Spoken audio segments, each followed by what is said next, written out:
Okay, welcome. അപ്പോൾ നമ്മളിവിടെ എടുത്തുകൊണ്ടിരിക്കുന്നത് 5th semester Bcom financial മാനേജ്മെൻറ്റിൽ അതിൻ്റെ എൻറ്റയർ ചാപ്റ്റർ റിവിഷനാണ് നമ്മൾ എടുത്തുകൊണ്ടിരിക്കുന്നത്. ഓൾറെഡി 3 ചാപ്റ്റേഴ്സ് നമ്മൾ കവർ ചെയ്തതാണ്. ഇത് 4ാമത്തെ ചാപ്റ്ററാണ്. 4ാമത്തെ ചാപ്റ്ററിൻ്റെ പേരെന്ന് വെച്ചാൽ ക്യാപിറ്റൽ സ്ട്രക്ചർ ആൻഡ് ലെവറേജ് എന്നുള്ളതാണ്. ഓക്കെ, അപ്പോൾ ക്യാപിറ്റൽ സ്ട്രക്ചർ എന്താണെന്ന് വെച്ച് കഴിഞ്ഞാൽ നമ്മുടെ കയ്യിലുള്ള ഒരു കമ്പനിക്ക് ആവശ്യമുള്ള ക്യാപിറ്റലിൽ എത്ര ഡെപ്റ്റ്, എത്ര ഇക്വിറ്റി ഉണ്ട്. ഓക്കെ, അപ്പോൾ ഇത് തമ്മിലുള്ളൊരു കോമ്പിനേഷൻ എങ്ങനെയാണ് വന്നിരിക്കുന്നത് എന്നുള്ളതാണ്. ഈ ഡെപ്റ്റ് ഇക്വിറ്റി തന്നെ ഒരുപാട് വെറൈറ്റി ഓഫ് ക്യാപിറ്റൽ അല്ലെങ്കിൽ ഫിനാൻസിങ് ഓപ്ഷൻസ് ഉണ്ട്. അപ്പോൾ ഇതിൽ എങ്ങനെയാണ് ഇതിലൊരു കോമ്പോസിഷൻ, എത്രമാത്രം ഡെപ്റ്റ്, എത്രമാത്രം ഇക്വിറ്റി ഉണ്ട്, ഇതിൽ തന്നെ ഉള്ളിലുള്ള സബ് കോമ്പോണൻസ് എത്രമാത്രം ഉണ്ട്, ആ ഒരു സ്ട്രക്ചർ എങ്ങനെ നമ്മൾ വെക്കണം എന്നതിനെ കുറിച്ചിട്ടാണ് മെയിനായിട്ട് ഈ ചാപ്റ്ററിൽ നമ്മൾ പഠിക്കുന്നത്. പിന്നെ ലിവറേജ് എന്ന് വെച്ചാൽ നമുക്കെന്താ വെച്ചാൽ നമ്മൾ ഒരു കിട്ടുന്ന റിട്ടേൺ എത്രമാത്രം എന്താണ്, അല്ലെങ്കിൽ റിട്ടേണിൻ്റെ ഒരു പെർസെൻറ്റേജ് ആയിട്ട് ലിവറേജിനെ കൂട്ടാം. ഓക്കെ, അപ്പോൾ കൂടുതലായിട്ട് നമുക്ക് ടോപ്പിക്കിലേക്ക് കടക്കുമ്പോൾ ഡിസ്കസ് ചെയ്യാം. അപ്പോൾ ആദ്യമായിട്ട് ചാപ്റ്ററിൽ നിന്ന് ചോദിക്കാൻ ചാൻസ് ഉള്ള ഒരു ക്വസ്റ്റ്യൻ എന്താണെന്ന് വെച്ച് കഴിഞ്ഞാൽ meaning and definition of capital സ്ട്രക്ചറാണ്.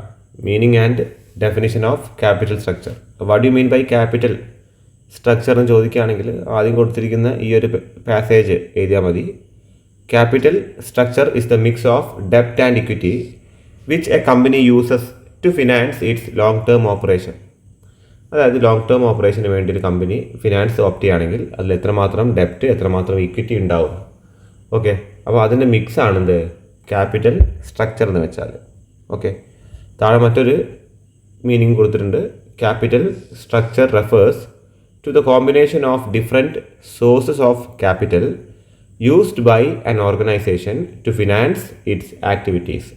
ഓക്കെ, അപ്പോൾ നേരത്തെ പറഞ്ഞതിൻ്റെ അതേ ഒരു എക്സ്റ്റൻഷനാണ്. ഇതിൽ ഏതെങ്കിലും ഒന്ന് നിങ്ങൾ നോക്കി വെക്കുക. 3 മാർക്കിന് ചോദിക്കുകയാണെങ്കിൽ എഴുതുക.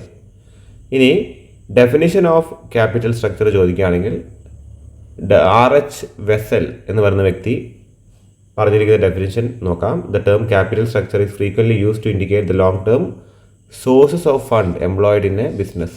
ഓക്കെ, അതായത് ലോങ് ടേം ഒരു ക്യാപിറ്റൽ സ്ട്രക്ചറിൽ യൂസ് ചെയ്യുന്ന long term source of fund എന്തൊക്കെയാണെന്നുള്ളതാണ് ക്യാപിറ്റൽ സ്ട്രക്ചർ എന്നുള്ളതാണ് RH വെസൽ പറഞ്ഞിരിക്കുന്നത്.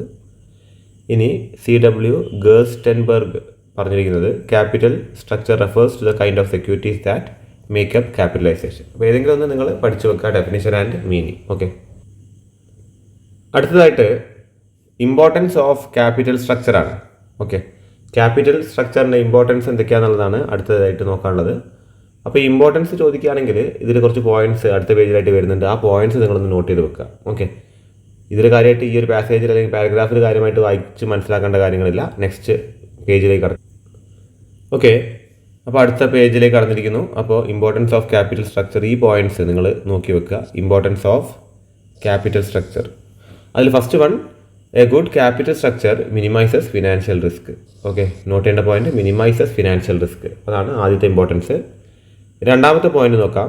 Sound capital structure avoids over or under capitalisation. So it avoids over capitalisation as well as under capitalisation. മൂന്നാമത്തെ point, a good capital structure maximises value of ഫേമിൻ്റെ value. Basically എന്താണ്, share price വർദ്ധിപ്പിക്കുന്നതാണ് ഉദ്ദേശിക്കുന്നത്. നാലാമത്തെ point, a sound capital structure minimizes cost of capital minimize ചെയ്യും. അഞ്ചാമത്തെ point, capital structure helps to determine the required rate of return from the investment in project. അതായത് എത്ര return, required rate of return എത്ര വേണമെന്ന് തിരിച്ചറിയാനായിട്ട് capital structure സഹായിക്കുമെന്നതാണ് അഞ്ചാമത്തെ point. ഓരോ പ്രൊജക്റ്റിനും എത്ര return നമുക്ക് ആവശ്യമുണ്ട് എന്ന് തിരിച്ചറിയാൻ ക്യാപിറ്റൽ സ്ട്രക്ചർ സഹായിക്കും, അതാണ് അഞ്ചാമത്തെ പോയിന്റ്. ആറാമത്തെ point, in the absence of capital structure the firm may face problem of raising fund and financing projects in the long run. അതായത് ലോങ് ടേമിൽ ഫണ്ട് എടുക്കാനും പിന്നെന്താണ് അത് ഫിനാൻസ് ചെയ്യാനൊക്കെ കുറച്ച് ബുദ്ധിമുട്ടാണ് പ്രോപ്പർ ക്യാപിറ്റൽ സ്ട്രക്ചർ ഇല്ലെങ്കിൽ. ലാസ്റ്റ് പോയിന്റ്, ഏഴാമത്തെ point, an appropriate capital structure may improve the solvency position improve ചെയ്യും. ഒരു കമ്പനിയുടെ സോൾവൻസി പൊസിഷൻ ഇംപ്രൂവ് ചെയ്യും. Thus, greater cash should be taken while determining capital structure.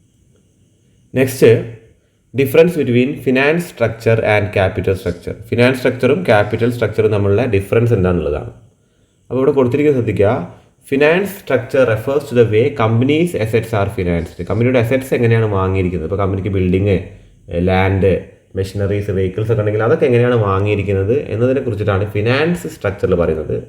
This represents all long term source of capital and short term source of capital. അപ്പോൾ ഇതിൽ both long term and short term ഇതിൽ വരുന്നുണ്ട്, ഫിനാൻസിൽ വരുന്നുണ്ട്.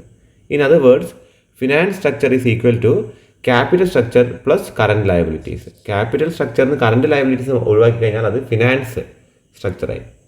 It measures the extent to which the total funds are available to finance the total business, the total assets to of the business. Thus finance structure refers to various ways and means of raising funds. In short, finance structure shows the pattern of total financing. Capital structure is only a part of finance structure. അപ്പോൾ finance structure എന്ന് വെച്ചാൽ വലിയൊരു കോൺസെപ്റ്റാണ്. Finance structure വലിയൊരു കോൺസെപ്റ്റാണ്. അതിൻ്റെ ഉള്ളിൽ വരുന്നൊരു കോൺസെപ്റ്റാണ് capital structure. കാര്യം finance സ്ട്രക്ചറിന് നമ്മുടെ കറണ്ട് ലയബിലിറ്റീസ് മൈനസ് ചെയ്താൽ ക്യാപിറ്റൽ സ്ട്രക്ചറിലേക്ക് വരും. ഓക്കെ, അപ്പോൾ അതാണ് തമ്മിൽ ഡിഫറൻസ്. അത് 3 മാർക്കിന് ചോദിക്കാൻ ചാൻസ് ഉണ്ട്. ഇനി അടുത്തത് determinants of capital structure. Capital സ്ട്രക്ചറിന് ഡിറ്റർമിനൻസ് എന്തൊക്കെയാണെന്നുള്ളതാണ്. Or the factors determining the influence of capital structure. വളരെ ഇമ്പോർട്ടൻ്റ് ആണ്, ചോദിക്കാൻ വളരെ ചാൻസ് കൂടുതലുള്ള ക്വസ്റ്റ്യൻ ആണ്. ഡിറ്റർമിനൻസ് ഓഫ് ക്യാപിറ്റൽ സ്ട്രക്ചർ അല്ലെങ്കിൽ factors determining or influencing capital structure. അപ്പോൾ അതിൽ ഡിറ്റർമിനൻസിൽ basically it is classified into internal factors and external factors. Internal ഫാക്ടേഴ്സുമായിട്ട് എക്സ്റ്റേണൽ ഫാക്ടേഴ്സുമായിട്ട് എന്താണ് മെയിനായിട്ട് ഈ ഡിറ്റർമിനൻസിനെ ക്ലാസിഫൈ ചെയ്തിരിക്കുന്നത്. ഓക്കെ, അപ്പോൾ ഇൻറ്റേർണൽ ഫാക്ടേഴ്സ് നമുക്ക് നോക്കാം. ആദ്യമായിട്ട് ഇൻറ്റേർണൽ ഫാക്ടേഴ്സിൽ പറയുന്നത് these are the characteristics or peculiar features of the company. The various internal factors R outlined below. അപ്പോൾ ഇൻറ്റേർണൽ ഫാക്ടേഴ്സിൽ കമ്പനീൻ്റെ അകത്ത് വരുന്ന കാര്യങ്ങൾ എന്തൊക്കെയാണെന്നുള്ളതാണ്. ഓക്കെ, അപ്പോൾ ഒരു കമ്പനിയുടെ അകത്ത് വരുന്ന പ്രോഫിറ്റബിലിറ്റി ഒരു ഇൻറ്റേർണൽ ഫാക്ടറാണ് which decides upon capital structure. While deciding or planning capital structure the firm should keep objective of maximising shareholders wealth. The firm shall work out proper earning before interest and tax and EPS analysis. അപ്പോൾ ഒരു കമ്പനിയുടെ profitability എങ്ങനെ ഉണ്ട് എന്നുള്ളത് കൃത്യമായിട്ട് ഒരു സ്ഥാപനം capital structure decide ചെയ്യുന്നതിന് മുൻപായിട്ട് മനസ്സിലാക്കണം. So it's an internal factor. ഇനി അടുത്ത ഇൻറ്റേർണൽ ഫാക്ടറായിട്ട് പറയുന്നത് ലിക്വിഡിറ്റിയാണ്. ഒരു കമ്പനിയുടെ കയ്യിൽ എത്രമാത്രം ലിക്വിഡ് അസറ്റ്സ് ഉണ്ട്, പെട്ടെന്ന് നമുക്ക് വിനിമയം ചെയ്യാൻ പറ്റുന്ന അസറ്റ്സാണ് ലിക്വിഡ് അസറ്റ്സ്. അത് എത്രമാത്രം ഒരു കമ്പനിയുടെ കയ്യിലുണ്ട്, അതിൻ്റെ അടിസ്ഥാനത്തിലും എന്തുണ്ട് ക്യാപിറ്റൽ സ്ട്രക്ചർ നമുക്ക് നിയന്ത്രിക്കാൻ സാധിക്കും. അല്ലെങ്കിൽ അതൊരു ഫാക്ടറാണ്, ക്യാപിറ്റൽ സ്ട്രക്ചർ നിയന്ത്രിക്കാവുന്ന ഒരു ഫാക്ടറാണത്. മൂന്നാമത്തെ പോയിന്റ് ഫ്ലെക്സിബിലിറ്റിയാണ്. The firm while deciding capital structure shall ensure flexibility in its capital structure. അതായത് ക്യാപിറ്റൽ സ്ട്രക്ചർ വളരെ ഫ്ലെക്സിബിൾ ആയിരിക്കണം, വളരെ റിജിഡായിട്ട് വെക്കരുത്, തീരെ മാറ്റങ്ങളില്ലാതെ വെക്കരുത്, അത് അനുദിനം മാറ്റിക്കൊണ്ടിരിക്കണം എന്നാണ് പറയുന്നത്. ഓക്കെ, അപ്പോൾ ഒരു കമ്പനിയുടെ ആ ഒരു നയം ഫ്ലെക്സിബിലിറ്റിയുടെ ആ ഒരു നയം എന്തിനെ ബാധിക്കുന്നുണ്ട്, ക്യാപിറ്റൽ സ്ട്രക്ചറിനെ ബാധിക്കുന്നുണ്ട്. ഇനി ഒരു സ്ഥാപനത്തിൻ്റെ സൈസ് ഓഫ് ബിസിനസ്, ചെറിയ സ്ഥാപനമാണോ വലിയ സ്ഥാപനമാണോ എന്നുള്ളത് ക്യാപിറ്റൽ സ്ട്രക്ചറിനെ ബാധിക്കുന്ന ഒരു ഫാക്ടറാണ്. ഓക്കെ, ഇനി അടുത്തത് നേച്ചർ ഓഫ് ബിസിനസ്. കമ്പനി ഏത് തരം ബിസിനസ്സാണ് ചെയ്യുന്നത്, അതും സൈസ് ഓഫ് ബിസിനസ്സായിട്ട് ബന്ധമുണ്ട്. നേച്ചർ ഓഫ് ബിസിനസ് മാറുമ്പോൾ സൈസ് ഓഫ് ബിസിനസ് മാറും. ഓക്കെ, ഇനി വലിയൊരു ഓട്ടോമൊബൈൽ ഇൻഡസ്ട്രി നമുക്ക് നടത്തണം, അല്ലെങ്കിൽ ഒരു കമ്പനി നടത്തണമെന്നുണ്ടെങ്കിൽ size of business should be also big. അതേമാതിരി ചെറിയൊരു നമുക്ക് വളരെ ചെറിയൊരു ഷോപ്പ് കൊണ്ടുപോകണമെന്നുണ്ടെങ്കിൽ size of business will be small. അപ്പോൾ നേച്ചർ ഓഫ് ബിസിനസ്, ഏത് തരം ബിസിനസ്സാണ് ചെയ്യുന്നത്, ഇപ്പോൾ റീറ്റെയിലിംഗ് ആണോ, മാനുഫാക്ചറിങ് ആണോ, അല്ലെങ്കിൽ സർവീസ് ആണോ, ഇതൊക്കെ ക്യാപിറ്റൽ സ്ട്രക്ചറിനെ ബാധിക്കുന്ന കാര്യങ്ങളാണ്. ഇനി regularity of certainty of income. കമ്പനിക്ക് വരുന്ന വരുമാനം റെഗുലർ ആണോ എന്നുള്ളതും ചെക്ക് ചെയ്യണം ക്യാപിറ്റൽ സ്ട്രക്ചർ നമ്മൾ ഡിസൈഡ് ചെയ്തതിന് മുൻപായിട്ട്. കാര്യം വരുമാനം റെഗുലർ അല്ലെങ്കിൽ നമുക്ക് കൂടുതലായിട്ടും ഇക്വിറ്റിയിലേക്ക് പോകുന്നതാണ് നല്ലത്. കാര്യം വരുമാനം കുറഞ്ഞാലും ഡിവിഡൻഡ് കൊടുക്കേണ്ട ആവശ്യം വരുന്നില്ല. പക്ഷേ ഡെപ്റ്റ് ഇൻസ്ട്രുമെൻറ്റ്സ് എടുക്കുകയാണെങ്കിൽ വരുമാനം കുറയുകയാണെങ്കിൽ നമ്മൾ ഇൻട്രസ്റ്റ് എന്തായാലും കൊടുക്കേണ്ടി വരും. അതുകൊണ്ട് വരുമാനം, regularity of and certainty of income of a firm should be noted before deciding upon capital structure. Okay, next point period and purpose of financing. അതായത് ഫിനാൻസിങ്ങിൻ്റെ പീരീഡ്, എത്ര മെച്യൂരിറ്റി അതിനുണ്ട്, അതേമാതിരി ആ ഫിനാൻസിങ്ങിൻ്റെ പേർപ്പസ് എന്താണെന്നുള്ളത് അതും എന്തിനെ ബാധിക്കുന്നുണ്ട്, ക്യാപിറ്റൽ സ്ട്രക്ചറിനെ ബാധിക്കുന്നുണ്ട്. അതും ഒരു ഇൻറ്റേർണൽ ഫാക്ടറാണ്. ഇനി ഇക്വിറ്റീൻ്റെ ട്രേഡിംഗ് എത്രമാത്രം കമ്പനി ചെയ്യുന്നുണ്ട്, ട്രേഡിംഗ് ഓൺ ഇക്വിറ്റി എത്ര ഉണ്ട്, അതും ഇൻറ്റേർണൽ സ്ട്രക്ചറിൻ്റെ ഭാഗമായിട്ട് വരുന്ന ക്യാപിറ്റൽ സ്ട്രക്ചറിനെ ബാധിക്കുന്ന ഫാക്ടറാണ്. Next point desire to retain control. കൂടുതൽ കൺട്രോൾ ആഗ്രഹിക്കുന്ന ഒരു സ്ഥാപനമാണെങ്കിൽ കൂടുതൽ ഡെപ്റ്റ് ഇൻസ്ട്രുമെൻറ്റ്സ് ആണ് ആഗ്രഹിക്കുക. അതിൻ്റെ ഓണേഴ്സ് കൂടുതൽ അവർക്ക് നിയന്ത്രണം പോകാതിരിക്കാൻ അവരെന്ത് ചെയ്യും, ഇക്വിറ്റി അധികാരിക്കല്ല, ഡെപ്റ്റാണ് കൂടുതൽ ഇറക്കുക. ഇനി കൺട്രോൾ പോയാലും കുഴപ്പമില്ല, സ്ഥാപനം വലുതായാൽ മതി എന്ന് തീരുമാനിക്കുന്ന ഓണേഴ്സ് ആണെങ്കിൽ, അല്ലെങ്കിൽ കമ്പനിയുടെ നിലവിലുള്ള എക്സിസ്റ്റിംഗ് ഷെയർ ഹോൾഡേഴ്സ് ആണെങ്കിൽ അവരെന്ത് ചെയ്യും, അവർ കൂടുതൽ ഇക്വിറ്റി ഷെയറുകൾ ഇഷ്യൂ ചെയ്യും. ഓക്കെ, ഇതൊക്കെ internal factors. Last internal factor ആയിട്ട് വന്നിരിക്കുന്നത് അസറ്റ് സ്ട്രക്ചറാണ്. ഒരു കമ്പനിയുടെ അസറ്റ് സ്ട്രക്ചർ എങ്ങനെയാണെന്നുള്ളതാണ്. ഫിക്സഡ് അസറ്റ് എത്രയുണ്ട്, കറണ്ട് അസറ്റ് എത്രയുണ്ട്, അതിൻ്റെ കോമ്പിനേഷൻ എങ്ങനെയാണ് എന്നുള്ള കാര്യങ്ങളൊക്കെയാണ് ലാസ്റ്റ് ഇൻറ്റേർണൽ ഫാക്ടർ ആയിട്ട് പറയുന്നത്. ഓക്കെ, അപ്പോൾ ഇതൊക്കെയാണ് ഇതിന് internal factors which decide capital structure, internal factors. ഇനി എക്സ്റ്റേണൽ ഫാക്ടേഴ്സ് ആണ്. അത് എക്കണോമിയായിട്ട് ബന്ധപ്പെട്ട ഇൻഡസ്ട്രിയിൽ വരുന്ന കാര്യങ്ങളാണ്. അതിൽ ഫസ്റ്റ് പോയിന്റ്, അതായത് ഒരു സ്ഥാപനത്തിന് പുറത്തുള്ള കാര്യങ്ങൾ, സ്ഥാപനത്തിന് നിയന്ത്രിക്കാൻ പറ്റാത്ത കാര്യങ്ങൾ. അതിൽ first point conditions in the capital market. നമുക്കറിയാം ലോങ് ടേം സെക്യൂരിറ്റീസ് ഡീൽ ചെയ്യുന്ന മാർക്കറ്റാണ് ക്യാപിറ്റൽ മാർക്കറ്റ്. അപ്പോൾ ആ മാർക്കറ്റിലുള്ള കണ്ടീഷൻസ് എന്തൊക്കെയാണെന്നുള്ളത് എന്താണ് നമ്മുടെ ക്യാപിറ്റൽ സ്ട്രക്ചറിനെ ഡിസൈഡ് ചെയ്യുന്ന ഒരു ഫാക്ടറാണ്. രണ്ടാമത്തെ പോയിന്റ് ആറ്റിറ്റ്യൂഡ് ഓഫ് ഇൻവെസ്റ്റേഴ്സ്. ഇൻവെസ്റ്റേഴ്സിൻ്റെ ആറ്റിറ്റ്യൂഡ് എന്താണെന്നുള്ളത്. ഇൻവെസ്റ്റർ കൂടുതലായിട്ടും ഡെപ്റ്റ് ഇൻസ്ട്രുമെൻറ്റ്സ് വാങ്ങാൻ ആഗ്രഹിക്കുകയാണെങ്കിൽ നമ്മൾ എന്ത് ഇറക്കേണ്ടി വരും, കൂടുതൽ ഡെപ്റ്റ് ഇഷ്യൂ ചെയ്യേണ്ടി വരും. ഇനി ഇൻവെസ്റ്റേഴ്സ് കൂടുതൽ ഇക്വിറ്റി ആഗ്രഹിക്കുകയാണെങ്കിൽ നമ്മൾ എന്ത് ഇറക്കേണ്ടി വരും, ഇക്വിറ്റി ഷെയറുകൾ ഇറക്കേണ്ടി വരും. ഓക്കെ, അപ്പോൾ അത് നമ്മുടെ എക്സ്റ്റേണൽ ഫാക്ടറാണ്, നമുക്ക് നിയന്ത്രിക്കാൻ പറ്റാത്തൊരു ഫാക്ടറാണ്. അപ്പോൾ അത് നമ്മൾ ഡിസൈഡ് ചെയ്യണം, അത് നമ്മൾ നോക്കണം ക്യാപിറ്റൽ സ്ട്രക്ചർ ഡിസൈഡ് ചെയ്തതിന് മുൻപായിട്ട്. Okay, next point cost of financing ആണ്. ഫിനാൻസിങ്ങിൻ്റെ ചിലവ് എത്ര ഉണ്ട് എന്നുള്ളത്. ഓക്കെ, അതും ക്യാപിറ്റൽ സ്ട്രക്ചറിനെ ബാധിക്കുന്ന ഒരു എക്സ്റ്റേണൽ ഫാക്ടറാണ്. ലീഗൽ റിക്വയർമെൻറ്റ്സ്, നിയമങ്ങൾ, ചിലപ്പോൾ ഇത്ര നിയമങ്ങൾ അല്ലെങ്കിൽ ഇന്ന രീതിയിൽ ഇപ്പോൾ ഡിസ്കൗണ്ടിന് ഷെയർ ഇഷ്യൂ ചെയ്യാൻ പാടില്ല നിയമം വന്നു കഴിഞ്ഞാൽ എന്ത് ചെയ്യണം, അങ്ങനെ ഇഷ്യൂ ചെയ്യാൻ പറ്റില്ല. അപ്പോൾ ക്യാപിറ്റൽ സ്ട്രക്ചർ എന്താണ്, ഈ പറയുന്ന നിയമവ്യവസ്ഥകളൊക്കെ ബാധിക്കുന്നുണ്ട്, അതൊരു എക്സ്റ്റേണൽ ഫാക്ടറാണ്. ഇനി ഗവൺമെൻറ്റിൻ്റെ ടാക്സേഷൻ പോളിസി, അതേമാതിരി മാനേജ്മെൻറ്റിൻ്റെ ഒരു ആറ്റിറ്റ്യൂഡ്. ഓക്കെ, അപ്പോൾ ഇതൊക്കെ എന്താണ് ക്യാപിറ്റൽ സ്ട്രക്ചറിനെ ബാധിക്കുന്ന കാര്യമാണ്. ഓക്കെ, അപ്പോൾ ഇവിടെ മാനേജ്മെൻറ്റിൻ്റെ ആറ്റിറ്റ്യൂഡ് ഇൻറ്റേർണൽ ആയിട്ട് തോന്നാം, പക്ഷേ അതൊരു എക്സ്റ്റേണൽ ആയിട്ടാണ് ഇവിടെ കൊടുത്തിരിക്കുന്നത്. കാര്യം ആറ്റിറ്റ്യൂഡ് നമുക്ക് നിയന്ത്രിക്കാൻ പറ്റാത്തൊരു കാര്യം എന്നുള്ള രീതിയിൽ അതൊരു എക്സ്റ്റേണൽ ഫാക്ടർ ആയിട്ടാണ് കൊടുത്തിരിക്കുന്നത്. അപ്പോൾ ഇതൊക്കെയാണ് നമ്മുടെ ക്യാപിറ്റൽ സ്ട്രക്ചറിനെ ബാധിക്കുന്ന factors. Next topic optimum capital structure. Okay, അപ്പോൾ what you mean by optimum capital structure എന്നുള്ള ക്വസ്റ്റ്യൻ ചോദിക്കാൻ ചാൻസ് ഉണ്ട്. അപ്പോൾ എന്താണ് ഈ ഒപ്റ്റിമം ക്യാപിറ്റൽ സ്ട്രക്ചർ? ഓക്കെ, അപ്പോൾ നമുക്ക് ആ പേര് കേൾക്കുമ്പോൾ തന്നെ മനസ്സിലാവുന്നുണ്ട് എന്താണ് ദ ഡിസൈഡ് ക്യാപിറ്റൽ സ്ട്രക്ചർ. നമ്മൾ ഏറ്റവും ആഗ്രഹിക്കുന്ന അല്ലെങ്കിൽ നമുക്ക് ഏറ്റവും എന്താണ് ബെനിഫിറ്റ് തരുന്ന ക്യാപിറ്റൽ സ്ട്രക്ചർ തന്നെയാവും എന്ത് ഒപ്റ്റിമം ക്യാപിറ്റൽ സ്ട്രക്ചർ. അപ്പോൾ അതിലൂടെ കൊടുത്തിരിക്കാൻ ശ്രദ്ധിക്കുക, optimum capital structure simply refers to the best or most economical capital structure. ഏറ്റവും എക്കണോമിക്കൽ ആയിട്ടുള്ള ക്യാപിറ്റൽ സ്ട്രക്ചർ ആണെന്ത് optimum capital structure, most economical capital structure. അപ്പോൾ അതിൽ എഴുതിയിരിക്കുന്നത് ശ്രദ്ധിക്കുക, it is the mix of ഡെപ്റ്റ് and equity that maximizes the value of the company and minimizes the cost of capital. അതായത് ഒരു ക്യാപിറ്റൽ സ്ട്രക്ചർ, ഡെപ്റ്റ് and ഇക്വിറ്റിൻ്റെ ഒരു ക്യാപിറ്റൽ സ്ട്രക്ചർ, അത് കമ്പനിയുടെ വാല്യൂ മാക്സിമൈസ് ചെയ്യുകയും കമ്പനിയുടെ കോസ്റ്റ് ഓഫ് ക്യാപിറ്റൽ മിനിമൈസ് ചെയ്യുകയും ചെയ്യുന്നതാണ് ഒപ്റ്റിമം ക്യാപിറ്റൽ സ്ട്രക്ചർ. ഇനി എസ്റയുടെ ഡെഫിനിഷൻ കൊടുത്തിട്ടുണ്ട്, optimum leverage is that mix of ഡെപ്റ്റ് and equity which will maximize the market value of the company and minimize the company's overall cost of capital. Okay, in short, optimum capital structure is the capital structure at which weighted average cost of capital is minimum and the value of the firm is maximum. Okay, അപ്പോൾ ഇത് നിങ്ങൾ പഠിക്കേണ്ടത് ഈ ഒരു passage meaning ചോദിച്ചാൽ നിങ്ങൾ പഠിച്ചു വെക്കുക, അതിൻ്റെ കൂടുതൽ ഇത് ഡെഫിനിഷൻ ഒന്ന് പഠിച്ചു വെച്ചേക്കുക. ഓക്കെ, അപ്പോൾ ഇതാണ് ഒപ്റ്റിമം ക്യാപിറ്റൽ സ്ട്രക്ചർ. അടുത്തതായിട്ട് essentials or requisites of sound or optimal capital structure. ഒരു ഒപ്റ്റിമൽ ക്യാപിറ്റൽ സ്ട്രക്ചറിന് എന്തൊക്കെയാണ് ആവശ്യമുള്ളത് എന്നതാണ്. ഒരു ഒപ്റ്റിമൽ ക്യാപിറ്റൽ സ്ട്രക്ചറിന് എന്തൊക്കെയാണ് ആവശ്യം എന്നുള്ളതാണ്. അപ്പോൾ അതിൽ ഫസ്റ്റ് പോയിന്റ് ശ്രദ്ധിക്കുക, balance. Okay, there should be balance between different types of ownership and creditorship securities. അതായത് ഡെപ്റ്റ് ആൻഡ് ഇക്വിറ്റി തമ്മിൽ എന്ത് വേണം, there should be a balance. രണ്ടാമത്തെ പോയിന്റ്, ഇത് എക്കണോമിക്കലായിരിക്കണം. The capital structure should ensure minimum cost of capital. Okay, so financial risk should be minimum. Financial റിസ്ക്കും cost of ക്യാപിറ്റലും എന്തായിരിക്കണം, മിനിമം ആയിരിക്കണം. So there should be economy. മൂന്നാമത്തെ point, ലിക്വിഡിറ്റിയും സോൾവൻസിയും provide ചെയ്യുന്നതായിരിക്കണം optimal capital structure. Okay, there should be liquidity as well as solvency. അതായത് നമ്മുടെ കയ്യിൽ വെൽത്ത് ഉണ്ടായിരിക്കണം, നമ്മുടെ കയ്യിൽ ചിലവാക്കാൻ ലിക്വിഡ് ആയിട്ടുള്ള അസറ്റ്സ് ഉണ്ടായിരിക്കണം.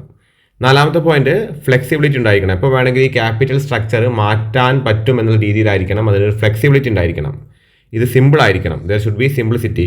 ഇത് സേഫ്റ്റി വേണം, റിസ്ക് കുറവായിരിക്കണം, അത് നമ്മൾ നേരത്തെ ഇവിടെ കണ്ടതാണ്. പിന്നെന്താണ്, മാക്സിമം റിട്ടേൺ ഒരു കമ്പനിക്ക് കിട്ടണം, കമ്പനിക്ക് മാക്സിമം റിട്ടേൺ കിട്ടണം. അതേപോലെ കമ്പനിക്ക് മാക്സിമം കൺട്രോളും ലഭിക്കണം. നെക്സ്റ്റ് പോയിന്റ് ശ്രദ്ധിക്കുക, ബാലൻസ്ഡ് ലെവറേജ് ആയിരിക്കണം. An optimum capital structure attempts to achieve balanced leverage, okay, by issuing classes of securities. അതായത് ലെവറേജ് എന്ന് കിട്ടുന്ന റിട്ടേൺ ബാലൻസ്ഡ് ആയിരിക്കണം. ഓക്കെ, അപ്പോൾ ഇതൊക്കെയാണ് ഒരു ഒപ്റ്റിമം ക്യാപിറ്റൽ സ്ട്രക്ചറിൻ്റെ എസെൻഷ്യൽസ് എന്ന് വെച്ചാൽ. ഓക്കെ, ഇനി അടുത്തതായിട്ട് പാറ്റേൺസ് അല്ലെങ്കിൽ ഫോംസ് ഓഫ് ക്യാപിറ്റൽ സ്ട്രക്ചർ ആണ്. Different forms of capital structure ഉണ്ട്. ഓക്കെ, അതിലൊന്നും എന്താണ് ഇക്വിറ്റി ഷെയർ മാത്രമുള്ളത്, അല്ലെങ്കിൽ ഇക്വിറ്റി ആൻഡ് പ്രിഫറൻസ് ഷെയർ മാത്രമുള്ളത്, ഇക്വിറ്റി ഷെയറും ഡിബഞ്ചർ ഉള്ളത്, അല്ലെങ്കിൽ equity share preference share and debenture ഉള്ളത്. ഇതാകുമ്പോൾ ഏറ്റവും മോസ്റ്റ് കോംപ്ലക്സ് ആയി, ഇത് മോസ്റ്റ് സിമ്പിളായി. ഇതിലാകെ ഒറ്റ ടൈപ്പ് ഓഫ് സെക്യൂരിറ്റി ഉള്ളൂ. ഇതിൽ 2 ടൈപ്പ് ഉണ്ട്. ഇതിൽ 2 ടൈപ്പ് ഉണ്ടെങ്കിൽ ഇത് രണ്ടും ടോട്ടലി 2ആണ്. ഇത് എന്താണ് ഏകദേശം സാമ്യമുള്ളതാണ്. ഇത് ഓണേഴ്സാണ്. ഇത് ഒരു പരിധി വരെ ക്രെഡിറ്റേഴ്സ് സെക്യൂരിറ്റി പോലെ തോന്നും. ഇത് കംപ്ലീറ്റ്ലി ഓണേഴ്സ് സെക്യൂരിറ്റിയാണ്. ഇത് ഫുൾ കംപ്ലീറ്റ്ലി ക്രെഡിറ്റർ സെക്യൂരിറ്റിയാണ്. ഈ ഒരു കേസ് വരുമ്പോൾ 3 ടൈപ്പ് ഓഫ് സെക്യൂരിറ്റീസ് വന്ന് ഈ പ്രിഫറൻസ് ഷെയർ എന്ന് വെച്ചാൽ ഇക്വിറ്റീൻ്റെയും ഡിബഞ്ചറിൻ്റെയും സ്വഭാവമുള്ള സെക്യൂരിറ്റീസ് ആണ് ശരിക്കും പ്രിഫറൻസ് ഷെയർ എന്ന് വെച്ചാൽ. ഓക്കെ, അപ്പോൾ ഇതൊക്കെയാണ് ഫോംസ് ഓഫ് അല്ലെങ്കിൽ പാറ്റേൺസ് ഓഫ് ക്യാപിറ്റൽ സ്ട്രക്ചർ. 3 മാർക്കിന് ചോദിക്കുകയാണെങ്കിൽ മറക്കാതെ എഴുതുക. ഇക്വിറ്റി മാത്രം വരുന്നുണ്ട്, ഇക്വിറ്റി ആൻഡ് ഡിബഞ്ചർ ഉണ്ട്, ഇക്വിറ്റി ആൻഡ് പ്രിഫറൻസ് ഷെയർ ഉണ്ട്, equity debenture and preference share ഉണ്ട്. ഓക്കെ, ഇനി നമ്മൾ നോക്കാൻ പോകുന്നത് the most important topic of the ചാപ്റ്ററിൻ്റെ ഏറ്റവും ഇമ്പോർട്ടൻ്റ് ആയിട്ടുള്ള ടോപ്പിക്കാണ് leverage. Okay, so there are 2 components of capital structure of a company. They are debt and equity. Whenever there is a change in debt equity mix, there is an impact on the shareholders risk and return. The effect of shareholders return and risk as a result of change in debt equity mix is known as leverage. ഇവിടെ ഇതിൻ്റെ ഒരു introduction മാത്രമേ കൊടുത്തിട്ടുള്ളൂ. ഇനി ഇവിടെ എന്താണ് ഇതിൻ്റെ meaning എഴുതിയിരിക്കുന്നത് ശ്രദ്ധിക്കാം. The term leverage comes from physics എന്നാണ് ലെവറേജ് എന്ന ടേം വന്നിരിക്കുന്നത്. In physics the term leverage means to lever or to raise. അതായത് നമുക്കറിയാം, ഒരു ലിവർ യൂസ് ചെയ്തിട്ട് നമ്മളൊരു സാധനം പൊന്തിക്കുകയാണെങ്കിൽ, അല്ലെങ്കിൽ നമ്മൾ ഒരു അത്തരത്തിലുള്ള ഈ ഗിയേഴ്സ്, അതായത് നമുക്കിപ്പോൾ ഹൈഡ്രോളിക് ആയിട്ടുള്ള നമ്മൾ എന്താണ് ഈ പറയുന്ന പൊന്തിക്കുന്ന അല്ലെങ്കിൽ ലിഫ്റ്റ് ചെയ്യുന്ന സാധനങ്ങളൊക്കെ ഉണ്ട്. അപ്പോൾ നമ്മളൊന്ന് ചെറിയൊരു പ്രശ്നത്തിൽ തന്നെ എന്താണ് വലിയൊരു ഫോഴ്സ് അങ്ങോട്ട് പോകും.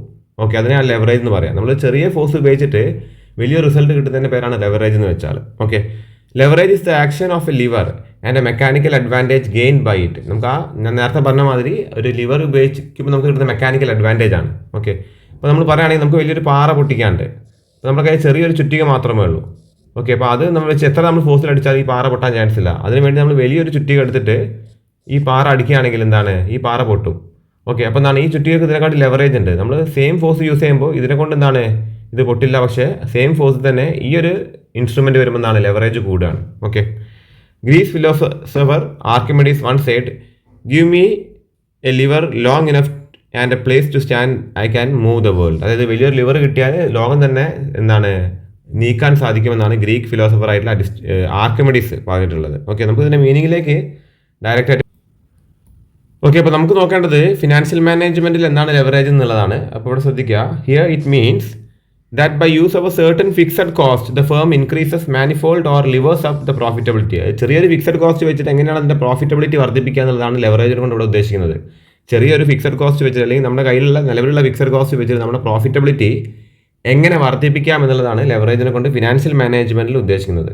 It implies the ability of a firm to use fixed cost asset or funds in order to increase the return to its share holders. അതായത് നിലവിലുള്ള ഫിക്സഡ് കോസ്റ്റ് അസറ്റുകൾ യൂസ് ചെയ്തിട്ട് നിലവിലുള്ള പ്രോഫിറ്റിനെക്കാട്ടി എത്ര പ്രോഫിറ്റ് വർദ്ധിപ്പിച്ചിട്ട് ഷെയർ ഹോൾഡേഴ്സിന് റിട്ടേൺ എങ്ങനെ എന്താണ് വർദ്ധിപ്പിച്ച് കൊടുക്കാം എന്നുള്ളതാണ് ലെവറേജിനെ കൊണ്ട് ഉദ്ദേശിക്കുന്നത്. ഓക്കെ, നിലവിലുള്ള ഫിക്സഡ് കോസ്റ്റ് തന്നെ യൂസ് ചെയ്തിട്ട് നമുക്ക് മോർ റിട്ടേൺ കൊടുക്കുക. ഓക്കെ, റിട്ടേൺ എന്ത് ചെയ്യുക, അത് വർദ്ധിപ്പിക്കുക. ഓക്കെ, അതാണ് ലെവറേജിനെ കൊണ്ട് ഫിനാൻഷ്യൽ മാനേജ്മെൻറ്റിൽ use.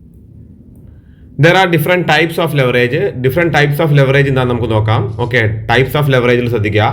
There are 3 types of leverage. 3 type leverage ഉള്ളത്. ആദ്യത്തേത് ഫിനാൻഷ്യൽ ലെവറേജ്, രണ്ടാമത്തേത് ഓപ്പറേറ്റിംഗ് ലെവറേജ്, മൂന്നാമത്തേത് combined leverage. First one financial leverage, second one operating leverage and third one combined leverage. ഇനി എന്താണ് ഫിനാൻഷ്യൽ ലെവറേജ് എന്ന് നോക്കാം. Company uses money to make money. അതായത് കാശ് യൂസ് ചെയ്തിട്ടാണ് കാശ് ഉണ്ടാക്കുന്നത്. Okay, they borrow additional fund. The use of borrowed money to make more money is called financial leverage. Okay, അതായത് നമ്മൾ കാശ് യൂസ് ചെയ്തിട്ട് എങ്ങനെ കാശ് ഉണ്ടാക്കാം എന്നുള്ളതാണ് ഫിനാൻഷ്യൽ ലെവറേജിനെ കൊണ്ട് ഉദ്ദേശിക്കുന്നത്. Okay, using money to make more money, അതാണെന്ത് financial leverage. Using money to make more money. Okay, ശ്രദ്ധിക്കാം. അപ്പോൾ എന്താണ് the use of borrowed money or ഡെപ്റ്റ് to make more money is called financial leverage. നോക്കി വെച്ചേക്കുക. അതൊക്കെ എക്സാമിന് ഇമ്പോർട്ടൻ്റ് ആയിട്ട് ചോദിക്കാൻ ചാൻസ് ഉള്ള ക്വസ്റ്റ്യൻസ് ആണ്. ഇനി ഫിനാൻഷ്യൽ ലെവറേജിനോട് ഒരു ഡെഫിനിഷൻ കൊടുത്തിട്ടുണ്ട്. ആരാ ഡിഫൈൻ ചെയ്തതെന്നുള്ള കാര്യം കൊടുത്തില്ല, എന്നാലും ഇവിടെ ശ്രദ്ധിക്കുക. It is defined as the firm's ability to use fixed financial charges to magnify the effect of changes in earnings before interest and tax on firms earning per share. നിലവിലുള്ള fixed financial charge use ചെയ്തിട്ട് എന്ത് ചെയ്യുക, earnings before interest and tax വർദ്ധിപ്പിക്കുക എന്നുള്ളതാണ് financial ലെവറേജിനെ കൊണ്ട് ഉദ്ദേശിക്കുന്നത്.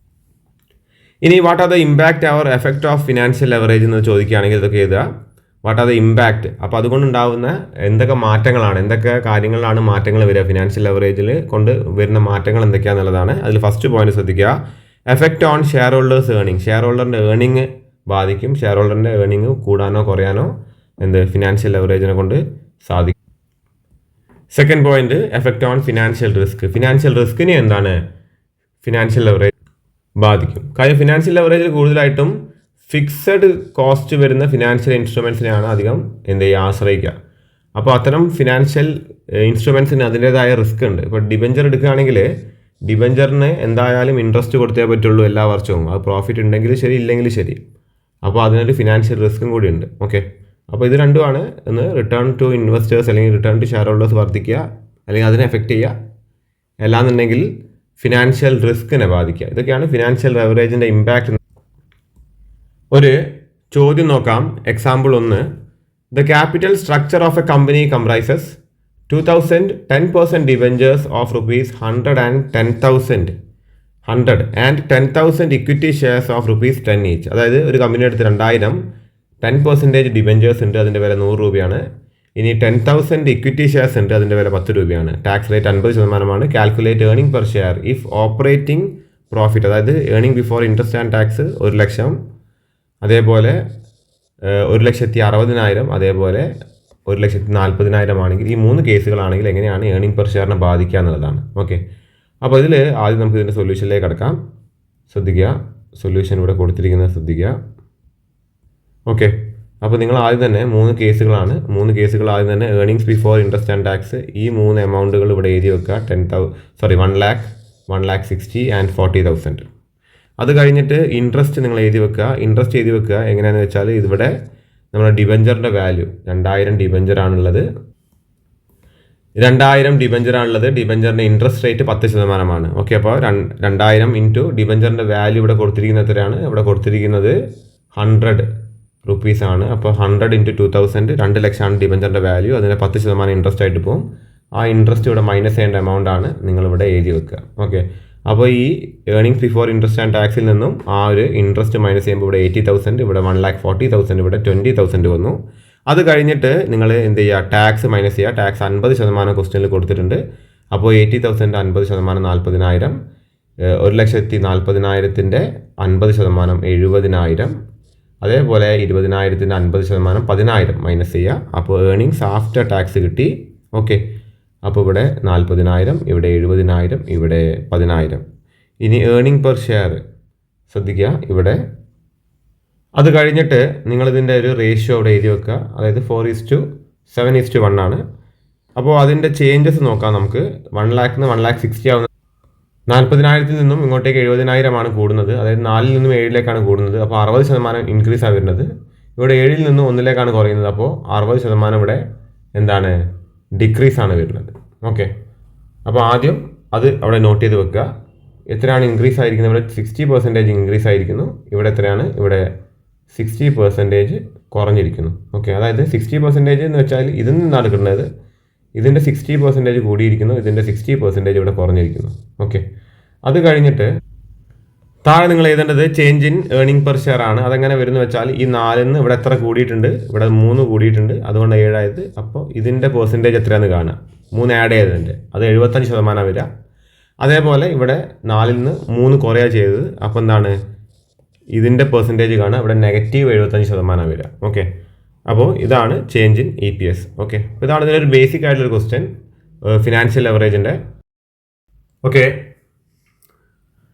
അടുത്തതായിട്ട് കമ്പ്യൂട്ടേഷൻ ഓഫ് ഫിനാൻഷ്യൽ ലെവറേജ്. ഫിനാൻഷ്യൽ ലെവറേജ് കിട്ടാനായിട്ടൊരു ഇക്വേഷൻ ഉണ്ട്, വളരെ ഇമ്പോർട്ടൻ്റ് ആണ്. നിങ്ങളിവിടെ നോട്ട് ചെയ്ത് ശ്രദ്ധിക്കുക. കമ്പ്യൂട്ടേഷൻ ഓഫ് ഫിനാൻഷ്യൽ ലെവറേജിൽ ഇക്വേഷൻ കൊടുത്തിരിക്കുന്നത് financial leverage is equal to EBIT, earnings before interest and tax, divided by EBT, earnings before tax.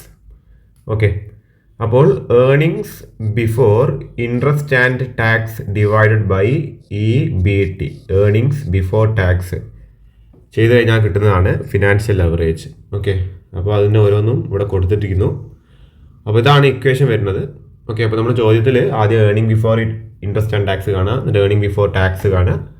ഇത് രണ്ടും ഡിവൈഡ് ചെയ്ത് കഴിഞ്ഞാൽ കിട്ടുന്നതാണ് ഫിനാൻഷ്യൽ ലെവറേജ്. ഓക്കെ, അപ്പോൾ എക്സാമ്പിൾ 3 നോക്കാം. ക്വസ്റ്റ്യൻ കൊടുത്തിട്ടുണ്ട്. Calculate financial leverage from the following.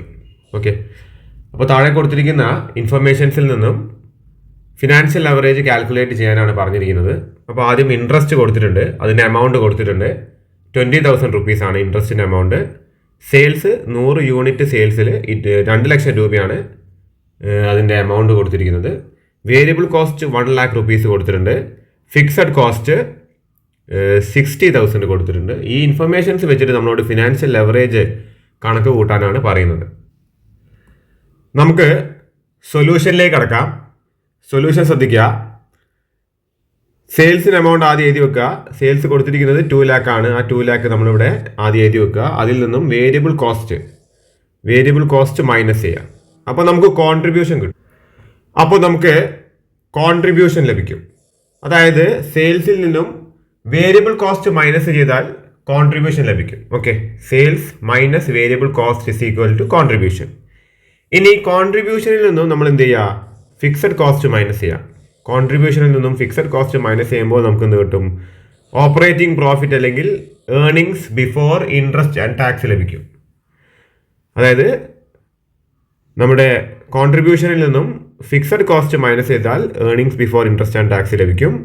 ഇനി ഏർണിങ്സ് ബിഫോർ ഇൻട്രസ്റ്റ് ആൻഡ് ടാക്സിൽ നിന്നും ഇൻട്രസ്റ്റ് മൈനസ് ചെയ്താൽ ഏർണിങ്സ് ബിഫോർ ടാക്സ് ലഭിക്കും. ഓക്കെ, അപ്പോൾ ഇവിടെ ശ്രദ്ധിക്കുക നിങ്ങൾ, ഇതാണ് നമ്മുടെ EBIT, ഇതാണ് EBT.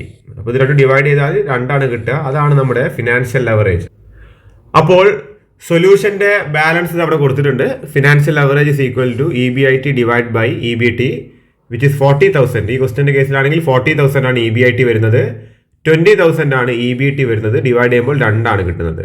A financial leverage of 2 indicate that the change in EBIT is twice the relation to EBT. This is because the presence of fixed financial cost. Okay, fixed financial cost ഉള്ളത് കൊണ്ട് എന്താണ് EBTയെക്കാളും double ആയിട്ടുണ്ട്.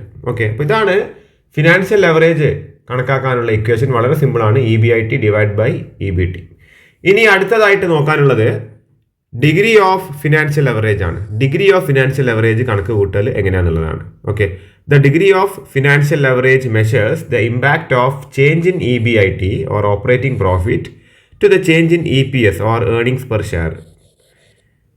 അതായത് EBITക്ക് വരുന്ന change EPSൽ വരുന്ന change എങ്ങനെ ബാധിക്കും എന്നുള്ളതാണ്. ഓക്കെ, അപ്പോൾ ഡിഗ്രി ഓഫ് ഫിനാൻഷ്യൽ ലെവറേജിൻ്റെ ഇക്വേഷൻ ഇവിടെ കൊടുത്തിട്ടുണ്ട്. Percentage change in EPS or earning per share divide by percentage change in EBIT.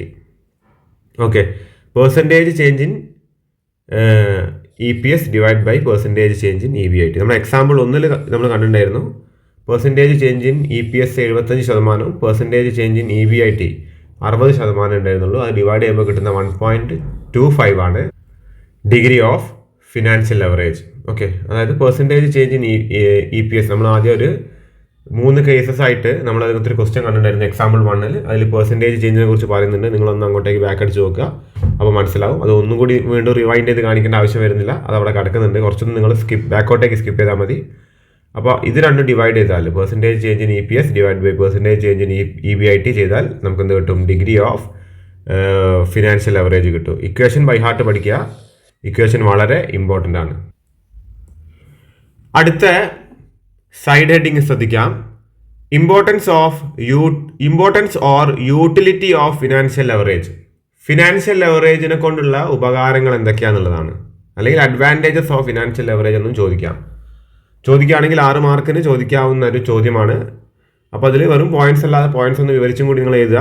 Okay, importance or utility of financial leverage, അല്ലെങ്കിൽ ഫിനാൻഷ്യൽ ലെവറേജും അതിൻ്റെ ഇമ്പോർട്ടൻസ് ഒരുമിച്ച് ചോദിക്കാനും ചാൻസ് ഉണ്ട്. ഓക്കെ, അപ്പോൾ ശ്രദ്ധിക്കുകയാണെങ്കിൽ first point, planning of capital structure. Financial leverage is concerned with judicious balance between ഡെപ്റ്റ് and equity.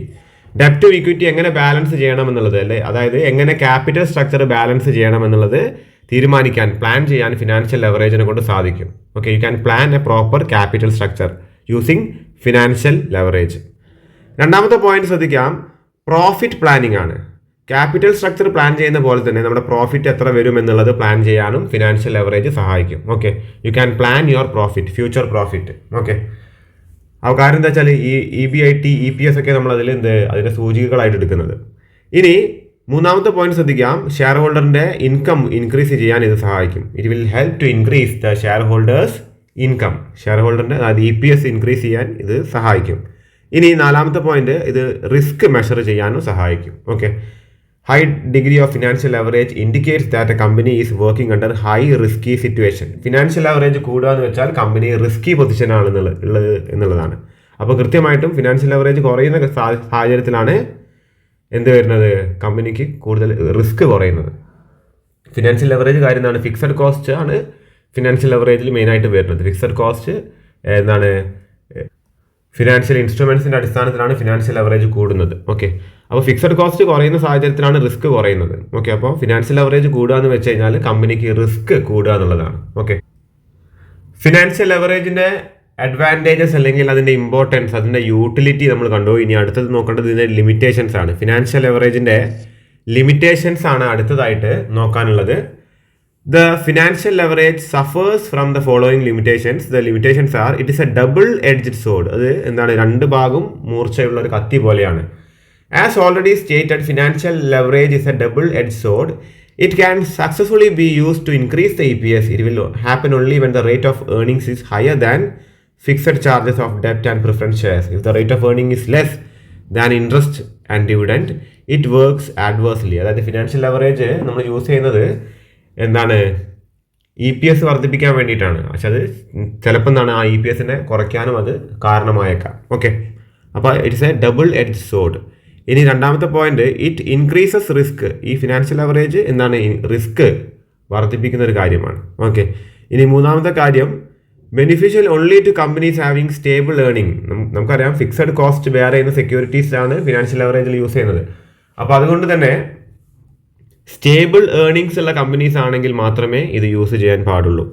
ഇനി നാലാമത്തെ point, restrictions from financial institutions. ഒരുപാട് റെസ്ട്രിക്ഷൻസ് പല ഫിനാൻഷ്യൽ ഇൻസ്റ്റിറ്റ്യൂഷൻസിലും വരും. അപ്പോൾ അതും എന്താണ്, ഒരു തരത്തിൽ ഫിനാൻഷ്യൽ ലെവറേജിൻ്റെ ഒരു ലിമിറ്റേഷനാണ്. ഓക്കെ, അപ്പോൾ ഈ 4 പോയിന്റ്സ് ഒന്ന് നോട്ട് ചെയ്ത് വെച്ചേക്ക്. ഇനി ഫിനാൻഷ്യൽ ലെവറേജ് നമ്മൾ കംപ്ലീറ്റ് ചെയ്തു. നെക്സ്റ്റ് ടൈപ്പ് ഓഫ് ലെവറേജ് ആണ് ഓപ്പറേറ്റിംഗ് ലെവറേജ്. ഓക്കെ, നമുക്കറിയാം 3 ടൈപ്പ് ഉണ്ട്, financial leverage, operating leverage and combined leverage. ഇത് രണ്ടും കൂടി ചേർന്നാണ് കമ്പൈൻഡ് ലെവറേജ്. മെയിനായിട്ട് രണ്ടാളുള്ളത് ഫിനാൻഷ്യൽ ആൻഡ് ഓപ്പറേറ്റിംഗ്, രണ്ടും കൂടി ഒരു ജോയിനിങ് ആണ് കമ്പൈൻഡ് ലെവറേജ്. അപ്പോൾ എന്താണ് കമ്പൈൻഡ് ലെവറേജ് പറഞ്ഞത്? കമ്പൈൻഡ് ലെവറേജിൽ പറയുന്നത് നമ്മളെ earnings before interest and tax എങ്ങനെയാണ് ഫിക്സഡ് കോസ്റ്റും അതേപോലെ വേരിയബിൾ കോസ്റ്റും എങ്ങനെയാണ് ഇതിനെ എഫക്ട് ചെയ്യുന്നത് എന്നുള്ളതാണ് കമ്പൈൻഡ് ലെവറേജിൽ പറയുന്ന കാര്യം. അതിനെക്കുറിച്ചുള്ള കാര്യങ്ങളാണ് ഇവിടെ കൊടുത്തിരിക്കുന്നത്. ഓക്കെ, അപ്പോൾ ഇതിൻ്റെ മീനിങ്ങിലേക്ക് നമുക്ക് ഡയറക്റ്റ് ആയിട്ട് കിടക്കാം. കാര്യം എക്സാമിന് ഓപ്പറേറ്റിംഗ് ലെവറേജ് എന്താണെന്ന് ചോദിക്കുകയാണെങ്കിൽ നിങ്ങൾ അതിൻ്റെ മീനിങ് ആണ് എഴുതേണ്ടത്. ഓക്കെ, അപ്പോൾ ഇവിടെ ശ്രദ്ധിക്കുക, മീനിങ് ഇത് അവിടെ കൊടുത്തിട്ടുണ്ട്. Operating leverage measures the change in operating profit or EBIT to changes in sales. അതായത് സെയിൽസ് എങ്ങനെയാണ് EBITനെ ബാധിക്കുന്നത് എന്നുള്ളതാണ്. സെയിൽസ് എങ്ങനെയാണ് ഏർണിങ്സ് ബിഫോർ ഇൻട്രസ്റ്റ് ആൻഡ് ടാക്സിനെ ബാധിക്കുന്നത് എന്നുള്ളതാണ് ഓപ്പറേറ്റിംഗ് ലെവറേജിൽ നോക്കുന്നത്. ഓക്കെ, കാര്യം ഓപ്പറേഷൻ എന്താണ്, സെയിൽസ് ആണ്. ഓക്കെ, അപ്പോൾ അത് എങ്ങനെയാണ് EBIT earnings before interest and ടാക്സിനെ ബാധിക്കുന്നത് എന്നുള്ളതാണ്. ഓപ്പറേറ്റിംഗ് ലെവറേജിൻ്റെ ഇക്വേഷൻ ഇവിടെ കൊടുത്തിട്ടുണ്ട്. Operating leverage is equal to contribution divided by EBIT. Contribution divided by EBIT, C divided by EBIT. Okay, നമ്മൾ ഫിക്സഡ് അല്ല ഫിനാൻഷ്യൽ ലെവറേജ് കണ്ടത് EBIT ഡിവൈഡഡ് ബൈ EBT ആയിരുന്നു. ഓക്കെ,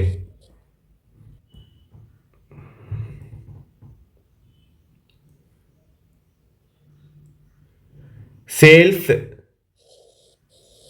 മൈനസ് വേരിയബിൾ കോസ്റ്റ് ആണ്. Sales minus variable cost ആണ് contribution. ഇനി കോൺട്രിബ്യൂഷനിൽ നിന്നും fixed cost minus ചെയ്താൽ EBIT ലഭിക്കും. Okay, contribution divide by EBIT. ഇനി ഡിഗ്രി ഓഫ് ഓപ്പറേറ്റിംഗ് ലെവറേജിൽ നമ്മൾ ഡിഗ്രി ഓഫ് ഫിനാൻഷ്യൽ ലെവറേജ് കണ്ടതായിരുന്നു. Percentage change in EPS divided by percentage change in EBIT ആയിരുന്നു നമ്മുടെ ഡിഗ്രി ഓഫ് ഫിനാൻഷ്യൽ ലെവറേജ്. ഇവിടെ കൊടുത്തിരിക്കുന്നത് ശ്രദ്ധിക്കുക, percentage change in EBIT divided by percentage change in sales ആണ്. Percentage change in EBIT divided by percentage change in sales ആണ് degree of operating ലെവറേജിൻ്റെ equation ആയിട്ട് വരുന്നത്. ഓക്കെ, അല്ലെങ്കിൽ മറ്റൊരു ഇക്വേഷൻ കൊടുത്തിട്ടുണ്ട്, contribution divided by EBIT. Contribution divided by EBIT. ഒരു ക്വസ്റ്റ്യനിലേക്ക് കടക്കാം. Example 4. A firm sells 80,000 units of a product. The selling price per unit is ₹8 and the variable cost per unit is ₹2.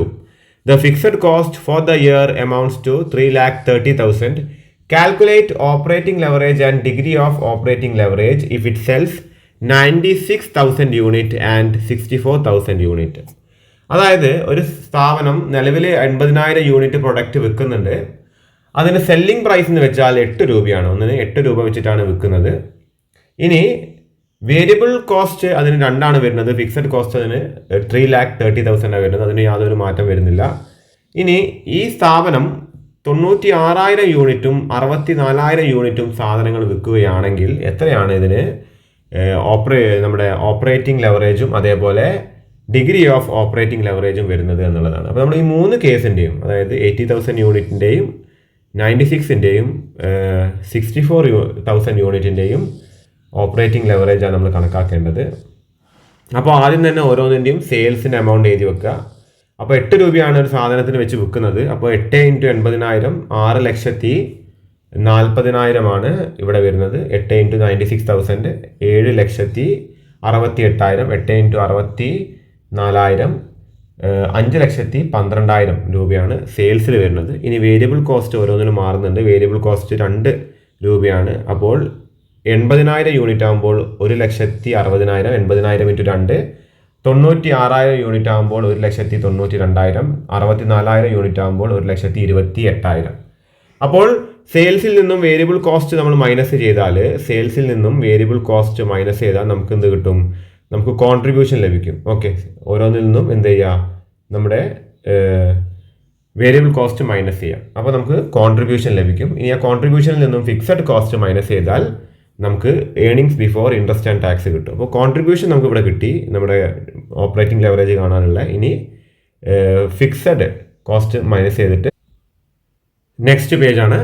അപ്പോൾ നേരത്തെ കിട്ടിയ കോൺട്രിബ്യൂഷനിൽ നിന്നും ഫിക്സഡ് കോസ്റ്റ് നിങ്ങൾ minus ചെയ്യുക. അപ്പോൾ കോൺട്രിബ്യൂഷനിൽ നിന്നും ഫിക്സഡ് കോസ്റ്റ് മൈനസ് ചെയ്യുമ്പോൾ ഓപ്പറേറ്റിംഗ് പ്രോഫിറ്റ് ലഭിക്കും. അതാണ് earnings before interest and tax. അങ്ങനെ ഈ ഓപ്പറേറ്റിംഗ് പ്രോഫിറ്റ് ലഭിച്ചിരിക്കുന്നത് ഇവിടെ 1,50,000, 2,46,000, 54,000. ഇനി ഓപ്പറേറ്റിംഗ് ലെവറേജ് ഓരോ കേസിൻ്റെയും കാണുന്നുണ്ടെങ്കിൽ കോൺട്രിബ്യൂഷൻ ഡിവൈഡഡ് ബൈ EBIT. നമുക്ക് നേരത്തെ കിട്ടിയ കോൺട്രിബ്യൂഷൻ 4,84,000 ആയിരുന്നു ഈ ഒരു കേസിൽ, 5,76,000 ആയിരുന്നു ഈ ഒരു കേസിൽ, 3,84,000 ആയിരുന്നു ഈ ഒരു കേസിൽ. അതിൽ നിന്നും EBIT ഡിവൈഡ് ചെയ്യുക. ഇവിടെ കൊടുത്തിരിക്കുന്ന EBIT ഡിവൈഡ് ചെയ്താൽ ഇവിടെ കിട്ടുന്ന ഓപ്പറേറ്റിംഗ് ലെവറേജ് എത്രയാണെന്ന് വെച്ചാൽ 3.2 ആണ്. ഇവിടെ കിട്ടിയിരിക്കുന്നത് 2.34 ആണ്. ഇവിടെ കിട്ടിയിരിക്കുന്നത് 7.1 ആണ്. ഇനി ഇതിൻ്റെ ഡിഗ്രി ഓഫ് ഓപ്പറേറ്റിംഗ് ലെവറേജ്, ഈ 2 കേസിൻ്റെയും ഡിഗ്രി ഓഫ് ഓപ്പറേറ്റിംഗ് ലെവറേജ് കിട്ടണമെന്നുണ്ടെങ്കിൽ percentage change in EBIT divided by percentage change in sales ആണ്. ഓക്കെ, അപ്പോൾ എത്ര EBIT പെർസെൻറ്റേജ് ചേഞ്ച് വന്നിട്ടുള്ളത് എന്നുള്ളതാണ്. അപ്പോൾ ഇവിടെ 1,50,000 ആണ് EBIT വന്നിരിക്കുന്നത്. ശ്രദ്ധിക്കുക, 1,50,000 ആണ് ഇവിടെ വന്നിരിക്കുന്ന EBIT. അതിൽ നിന്ന് എത്ര ഇവിടെ വർദ്ധിച്ചിട്ടുണ്ട്? അപ്പോൾ ഇവിടെ നോക്കിക്കഴിഞ്ഞാൽ 1,50,000 96,000 ആണ് വർധന ഇവിടെ ഉണ്ടായിരിക്കുന്നത്. അങ്ങനെയാണ് ഇവിടെ 2,46,000 വന്നിരിക്കുന്നത്. അതേപോലെ 1,50,000 നിന്ന് 96,000 ഇവിടെ കുറയുക ചെയ്തത്. ഓക്കെ, 96,000 ഇവിടെ കുറയുക ചെയ്തത്. അങ്ങനെയാണ് ഇവിടെ 54,000 വന്നിരിക്കുന്നത്. ആ പെർസെൻറ്റേജ് ചേഞ്ച് കാണണമെന്നുണ്ടെങ്കിൽ ഇങ്ങനെ ചെയ്താൽ മതി.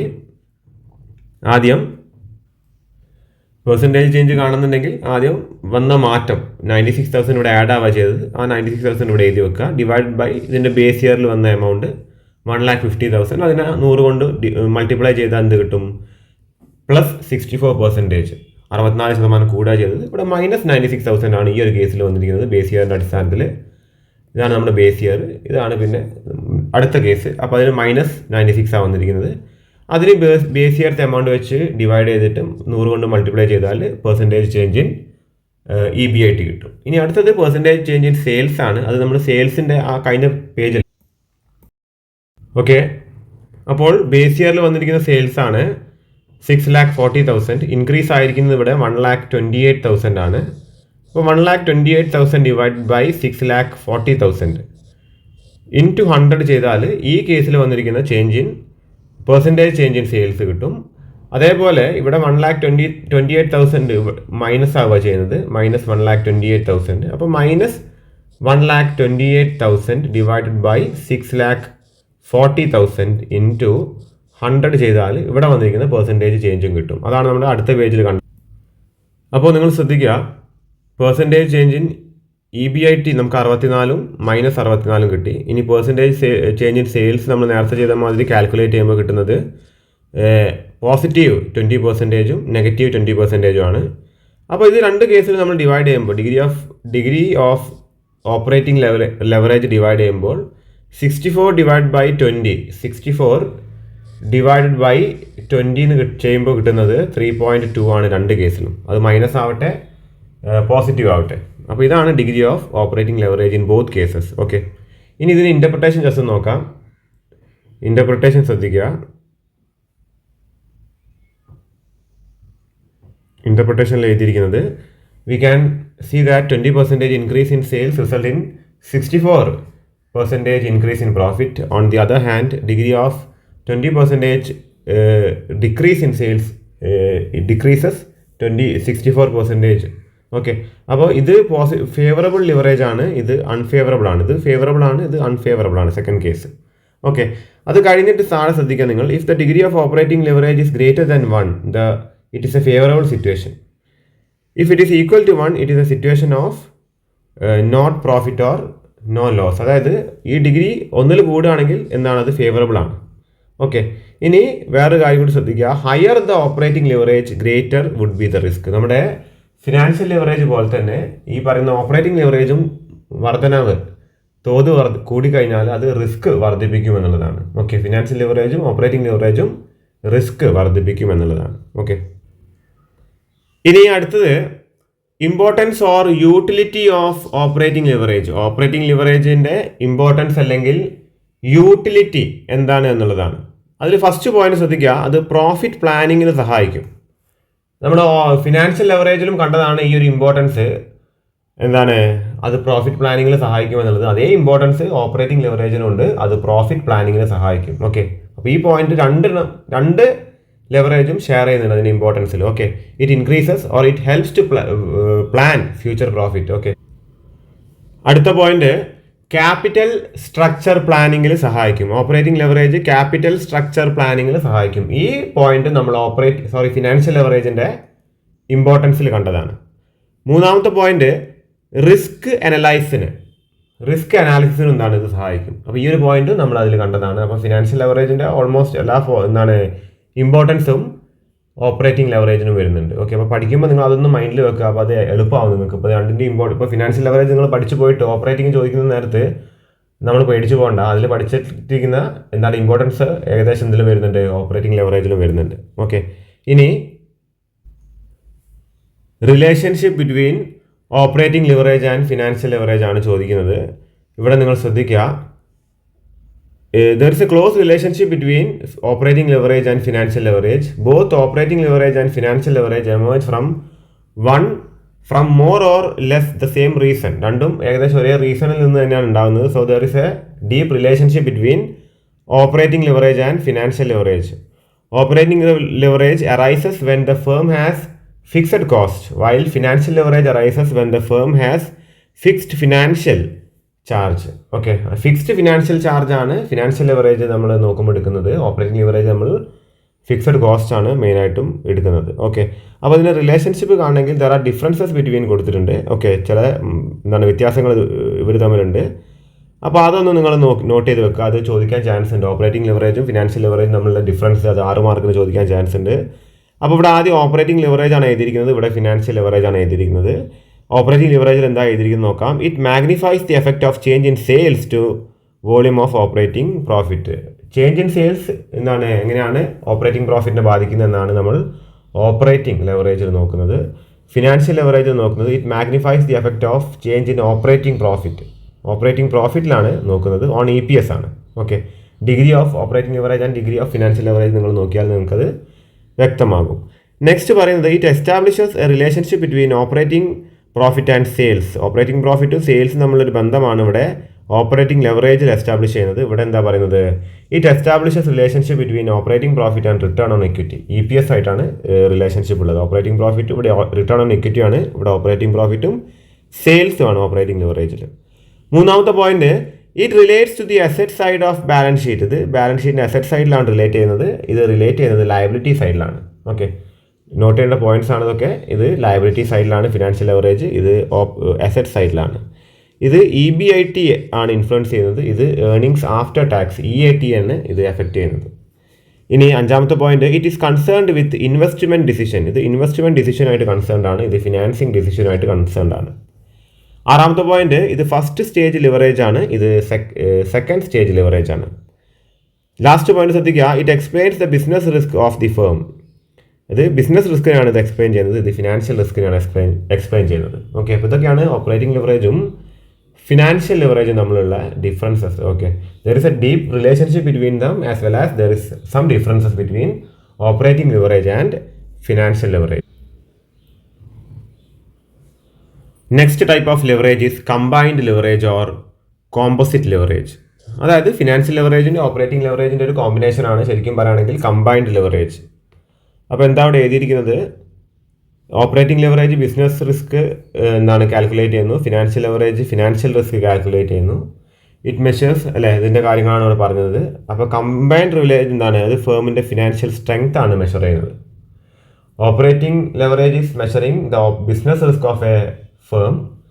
Financial risk is measuring the financial risk of a firm, while combined leverage measures the overall financial strength of a firm. Okay.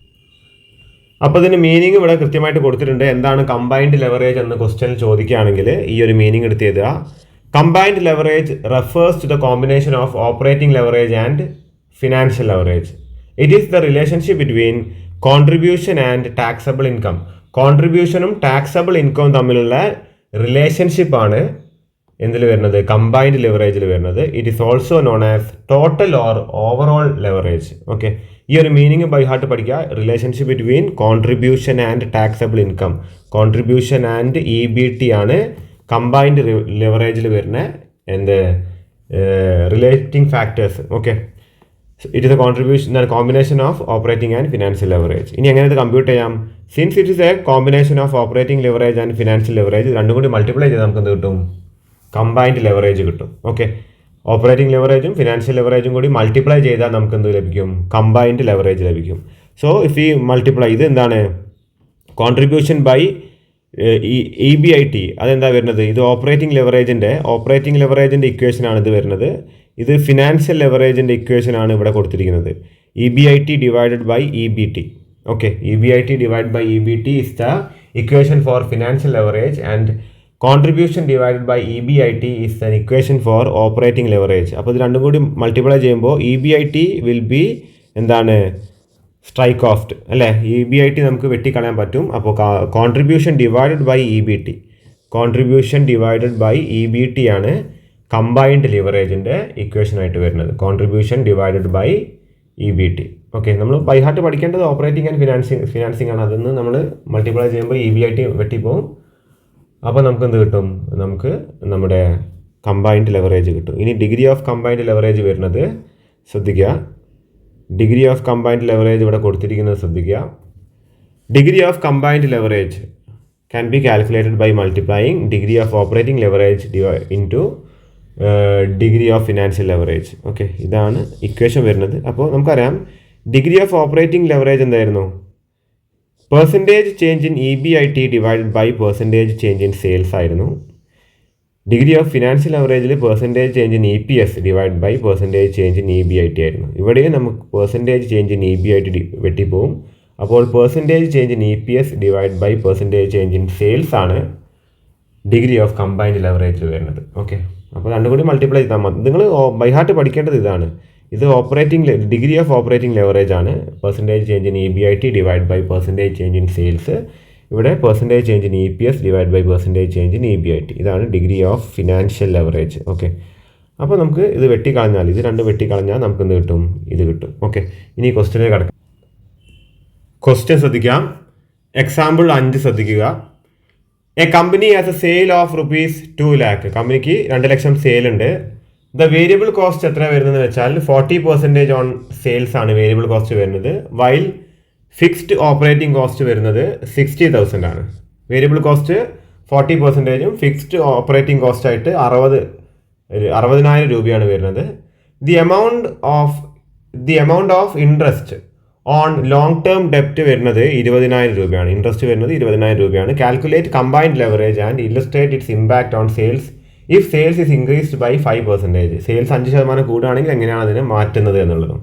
അപ്പോൾ ആദ്യം എന്ത് ചെയ്യുക? നിങ്ങൾ ആദ്യം ഇവിടെ കൊടുത്തിരിക്കുന്ന സെയിൽസ് ആദ്യം എഴുതുക. അതിൽ നിന്നും അതിന് 40% വേരിയബിൾ കോസ്റ്റ് മൈനസ് ചെയ്യുക. പിന്നെ കോൺട്രിബ്യൂഷനിൽ നമുക്ക് കോൺട്രിബ്യൂഷനിൽ നിന്നും ഈ പറഞ്ഞ ഫിക്സഡ് കോസ്റ്റ് ആയിട്ടുള്ള ഇൻട്രസ്റ്റ് മൈനസ് ചെയ്യുമ്പോൾ ഫിക്സഡ് കോസ്റ്റ് അല്ല, ഇൻട്രസ്റ്റ് ഇവിടെ കൊടുത്തിരിക്കുന്നത്. ഫിക്സഡ് കോസ്റ്റ് ആയിട്ട് 60,000 ഉള്ളത് അത് ഇവിടെ മൈനസ് ചെയ്യുമ്പോൾ നമുക്ക് earnings before interest and tax ലഭിക്കും 60,000. അതിൽ നിന്ന് ഇൻട്രസ്റ്റ് ഇവിടെ കൊടുത്തിരിക്കുന്നത് മൈനസ് ചെയ്താൽ നമുക്ക് ഏർണിങ്സ് ബിഫോർ ടാക്സ്, ഇത് EBIT, ഇത് EBT. അപ്പോൾ നമുക്കറിയാം കമ്പൈൻഡ് ലെവറേജിൻ്റെ ഇക്വേഷൻ എങ്ങനെയായിരുന്നു? Operating leverage into financial leverage. Operating ലെവറേജിൻ്റെ ഇക്വേഷൻ നമുക്കറിയാവുന്നതാണ്. ഓപ്പറേറ്റിംഗ് ലെവറേജിൻ്റെ ഇക്വേഷൻ വരുന്നത് EBIT ഡിവൈഡഡ് ബൈ കോൺട്രിബ്യൂഷൻ ആയിരുന്നു. അപ്പോൾ കമ്പൈൻഡ് ലെവറേജിൻ്റെ equation, combined leverage is equal to operating leverage into financial leverage.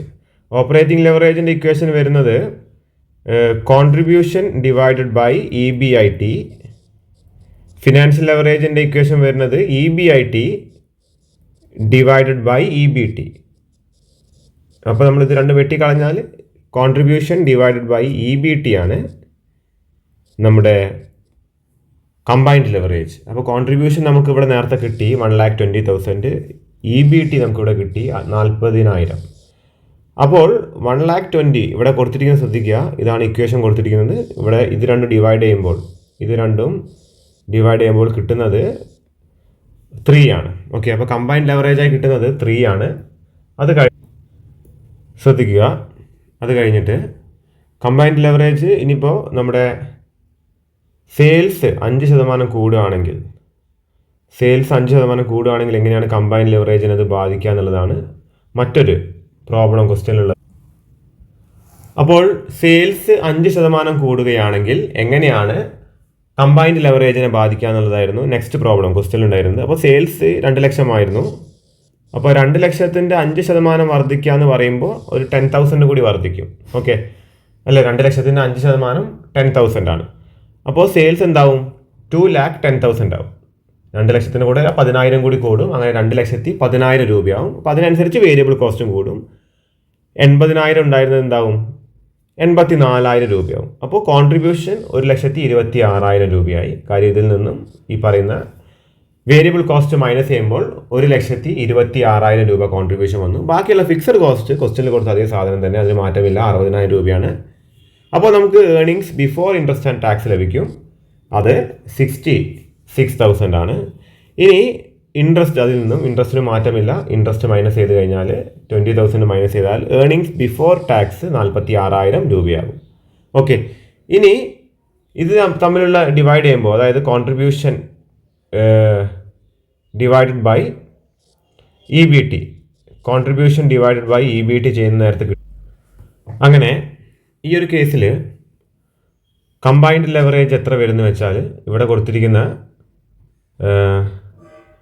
Contribution നിങ്ങൾ ശ്രദ്ധിക്കുക.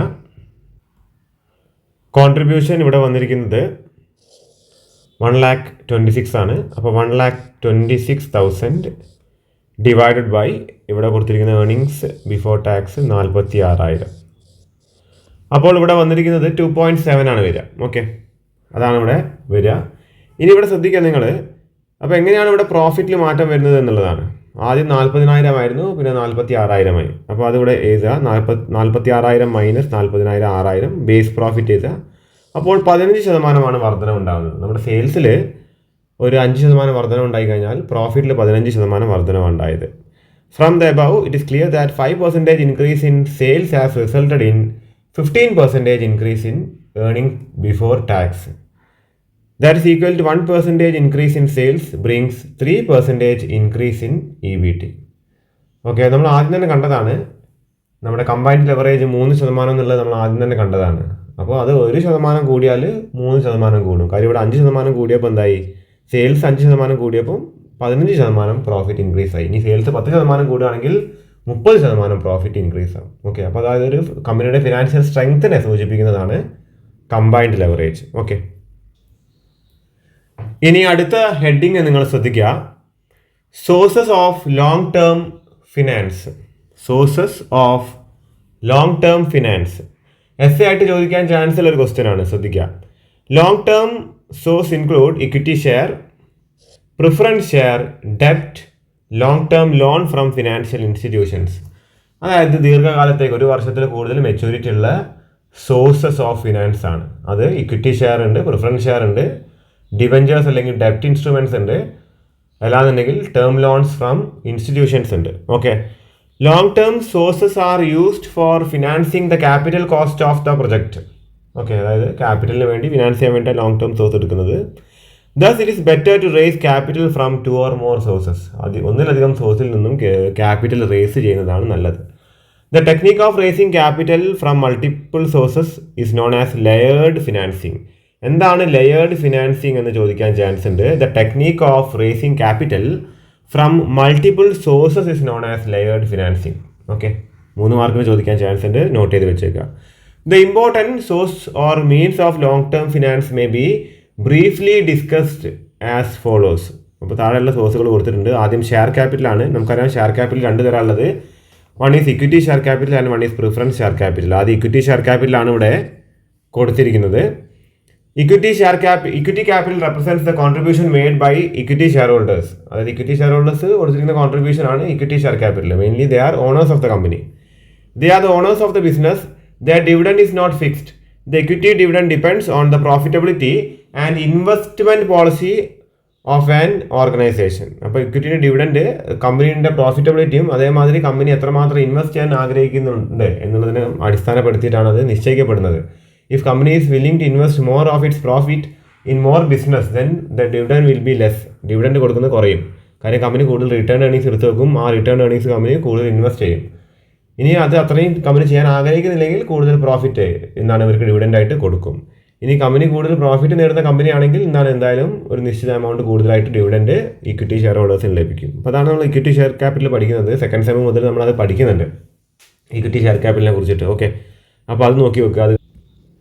അത് കഴിഞ്ഞിട്ട് വരുന്നത് പ്രിഫറൻസ് ഷെയർ ക്യാപിറ്റലാണ്. ഓക്കെ, അപ്പോൾ അവിടെ ശ്രദ്ധിക്കുക. പ്രിഫറൻസ് ഷെയർ ക്യാപിറ്റൽ എന്താണ് എഴുതിയിരിക്കുന്നത് നോക്കാം. Preference capital represents the contribution made by preference share holders. The dividend paid on it is generally fixed. അതായത് ഫിക്സഡ് ഷെയർ ഹോൾഡേഴ്സ് കൊടുത്തിരിക്കുന്ന ക്യാപിറ്റലാണ് പ്രിഫറൻസ് ഷെയർ ക്യാപിറ്റൽ. അവർക്ക് കൊടുക്കുന്ന ഡിവിഡൻഡ് എന്താണ് ഫിക്സഡ് ആയിരിക്കും. Okay, so they will get a preferential treatment from the company. അതാണ് preference share capital. Okay, അതാണ് second type of share capital. ഇനി അടുത്ത ലോങ് ടേം ഫിനാൻസ് എന്ന് വെച്ചാൽ ഡിബഞ്ചർ ക്യാപിറ്റലാണ്. Unlike shares, debentures refers to borrowings. Share മാതിരിയല്ല, debenture എന്താണ് borrowings ആണ്, കടം വാങ്ങുന്നതാണ്. ഡിബഞ്ചർ ഇൻസ്ട്രുമെന്റ്സ് ഫോർ റേസിംഗ് ഡെപ്റ്റ് capital. Debenture holders being creditors have neither voting powers nor control in policy making. അത് അവർക്ക് വോട്ടിംഗ് പവറും പോളിസി മേക്കിങ്ങിനുള്ള ഒരു അധികാരമില്ല. But they will get A fixed interest and they will have A fixed maturity. അപ്പോൾ കൃത്യമായ സമയത്ത് debentures redeem ചെയ്യപ്പെടും. Okay, ചിലത് ഇറഡീമബിളും ഉണ്ട്. പിന്നെ എന്താണ് ചില ഡിബഞ്ചേഴ്സ് കൺവേർട്ടൊക്കെ ചെയ്യും. പക്ഷേ debentures are basically they are creditors. Debenture holders creditors ആണ് കമ്പനിയിൽ. They are not owners of the company. Next term loans ആണ്. In addition to raising funds through shares, debentures and internal financing, firms may also raise term loans. Loan എടുക്കും financial ഇൻസ്റ്റിറ്റ്യൂഷൻസിൽ നിന്നും ബാങ്കുകളിൽ നിന്നൊക്കെ ലോണുകൾ company എടുക്കും. അത് 1 വർഷത്തിൽ കൂടുതൽ മെച്യൂരിറ്റി ഉള്ള ലോണുകളാണെങ്കിൽ they are term loans. Okay, അപ്പോൾ ഇതൊക്കെയാണ് ബേസിക് ആയിട്ട് വരുന്ന long term financing. Okay, okay, next side heading ശ്രദ്ധിക്കുക. വെഞ്ചർ ക്യാപിറ്റലാണ്. What you mean by venture capital ചോദിക്കാൻ ചാൻസ് ഉണ്ട്. വളരെ ഇമ്പോർട്ടൻ്റ് ആണ്. വെഞ്ചർ ക്യാപിറ്റൽ എന്താണ് ഒരു ഇമ്പോർട്ടൻറ്റ് ടോപ്പിക് തന്നെയാണ്. അപ്പോൾ എന്താ അത് അധികം തിയറി ആയിട്ട് മാത്രമേ ചോദിക്കുള്ളൂ. അധികം ചെറിയ മാർക്കിനെ അധികം ചോദിക്കാറുള്ളൂ. ഓക്കെ, വെഞ്ചർ ക്യാപിറ്റൽ എസ് എന്തായാലും പ്രതീക്ഷിക്കേണ്ട. ഒന്നുകിൽ 6 മാർക്കിനോ അല്ലെങ്കിൽ 3 മാർക്കിനോ ചോദിക്കുള്ളൂ. അപ്പോൾ എന്താണ് venture capital? Venture capital refers to giving capital to enterprise that has risk and adventure. റിസ്ക്കും അഡ്വഞ്ചറും ഉള്ള ക്യാപിറ്റൽ എന്താണ് ബിസിനസ്സിന് ലോണുകൾ അല്ലെങ്കിൽ ഈ പറയുന്ന ഫിനാൻസ് കൊടുക്കലാണ്. ഗിവിംഗ് ക്യാപിറ്റൽ ആണ് എന്ത് വെഞ്ചർ ക്യാപിറ്റൽ. അതായത് പുതിയൊരു ഐഡിയ നമുക്ക് വന്നു, നമ്മൾ അതിനെ അടിസ്ഥാനപ്പെടുത്തിയിട്ട് നമുക്ക് ഒരുപാട് ഫണ്ട് വേണം. അപ്പോൾ ആ വെഞ്ചർ ക്യാപിറ്റലിസ്റ്റ് ആണ് അങ്ങനത്തെ ഫണ്ടുകൾ തരിക. കാര്യം അത് റിസ്ക്കിയാണ്. നമുക്ക് ഒരു പുതിയൊരു ഐഡിയ ആണ്, ഇതുവരെ ബിസിനസ്സിൽ പരീക്ഷിക്കാത്തൊരു ഐഡിയ ആണ്. അപ്പോൾ അത്തരം ഐഡിയാസിന് തരുന്ന ക്യാപിറ്റലാണ് എന്ത് venture capital. In a narrow sense venture capital refers to capital which is available for financing new venture. ഞാൻ നേരത്തെ പറഞ്ഞ മാതിരി ന്യൂ വെഞ്ചറിനുള്ളതാണ് venture capital. In a broader sense venture capital refers to the investment where venture capitalist earns his return from capital gains through sale of equity share.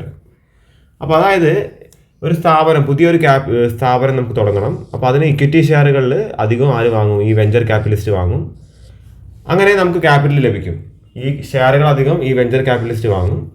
ഇനി നമ്മുടെ സ്ഥാപനം ആ പുതിയ ഐഡിയ സക്സസ് ആയി, നമ്മുടെ ബിസിനസ് വളരാൻ തുടങ്ങി. അങ്ങനെ എന്ത് ചെയ്യും? ഈ വെഞ്ചർ ക്യാപിറ്റലിസ്റ്റിൻ്റെ ഷെയറുകൾ ഇവിടെ കിടക്കുന്നുണ്ട്. അപ്പോൾ ഇത് വളരുന്ന നേരത്ത് നമ്മുടെ ഷെയറിൻ്റെ മൂല്യം വർദ്ധിക്കും. അങ്ങനെ ഇയാൾക്ക് എന്ത് ചെയ്യാൻ പറ്റും? വെഞ്ചർ ക്യാപിറ്റലിസ്റ്റിന് ഈ ഒരു ഷെയർ വിറ്റ് കഴിഞ്ഞാൽ നല്ല ഹൈ റിട്ടേൺ കിട്ടും അയാൾക്ക്. ഓക്കെ, അപ്പോൾ അതാണ് വെഞ്ചർ ക്യാപിറ്റലിൻ്റെ പ്രത്യേകത.